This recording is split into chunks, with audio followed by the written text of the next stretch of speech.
කතා කරන්න ඉන්නේවා බොහෝ දේවල් කතා කරනවා. ඒකට මූලික හේතුව වෙන්නේ මේ ඔක්කොම අපිට දැනෙන දේවල්. නැත්නම් අපේ කොටස් විදිහට අපි හිතන දේවල් වෙන්නේ නැති.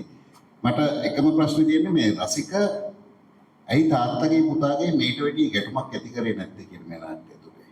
මේ විශේෂයෙන්ම දැන් ආච්චි කියනකොට මේ තාත්තව අන්දර ඉස්කෝලේ යවන්නේ අපේ ලොකු තාත්තා කියලා. කියද්දි පුතා ගන්න තාත්තගේ පැත්ත අරගෙන කියනවා ඇත්තද ඒ කාලේ අය උරට අපේ ලොකු තාත්තා හැමදෙස්සම තාත්තට බයිනවනේ කියලා. ඒ ලෙවල් එකට මේක ගේන්න නැතුව රසික තව ටිකක් මේක ඒ ගැටුමක් ඇති කරා නම් ටික හොඳ වෙයිද වෙන්න ඉඩ තිබුණාද කියන එක පිළිබඳව මට මේ නාට්‍ය පුරාවටම දැනෙච්ච දෙයක්.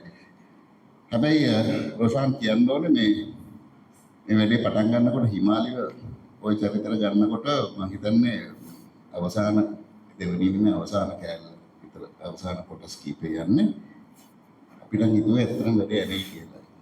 මොකද හිමාලි එකම විදිහේ අවුරුදු ගාන ඉඳලා ගෙනාපු අය අපට මවල දීලා තිබු එක රූප පෙට්ටිය ඇතුළේ. ඉතින් නමුත් හිමාලි මං හිතන්නේ එපිසෝඩ් 4ක් 5ක් යනකොට ඒක ඕවර්කම් කරනවා. ඒකෙන් එළියට ඇවිල්ලා අද වෙනකොට ඒක 34 වෙනි කොටස වෙනකොට හිමාලි වෙන තැනකට ගෙනනවා. ඒක මං හිතන්නේ ගෞරවයේ රොෂාන්ට තමයි ඒක යන්න ඕනේ සහ හිමාලිගේ දක්ෂතාවය.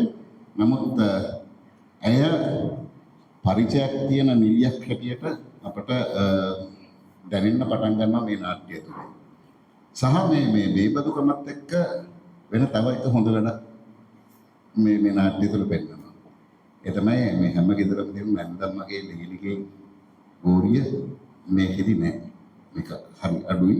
නැන්දම්මයි දෙවි එකතු වෙලා තමන්ගේ ආදරණීයම මිනිසාව බේරගන්න එමත් ඔහුව ජීවත් කරවන්න එකට එකතු වෙලා එක්ක වැඩ කරන ආකාරය තමයි අපිට නිරන්තරයෙන්ම දකින්න හම්බෙන්නේ. ඉතින් ඒක බොහොම අපූර්ව වැඩක්. මේකේ දුක් විඳින්න කාන්තාව කාමරයකට ගිහිල්ලා පිටින්ද කාමරයකට ගිහිල්ලා අපහු වෙනවා. නැන්දම්ම කියනවා තමන්ගේ මිනිහා තමන්ගේ දැන් පුතා මේගොල්ලෝ එක්ක මෙයා මුළු ජීවිත කාලෙම ඉස්සර තාත්තත් එක්ක මේ දුක් විඳපු හැටි පීඩාවටපත් වෙච්ච හැටි ගැන කියනවා. ඉතින් කාන්තාවගේ පීඩාව ගැන අපිට කතා කරන්න එහෙම නැත්නම් කාන්තාව කොච්චර මේකෙන් පීඩාවටපත් වෙනවද කියන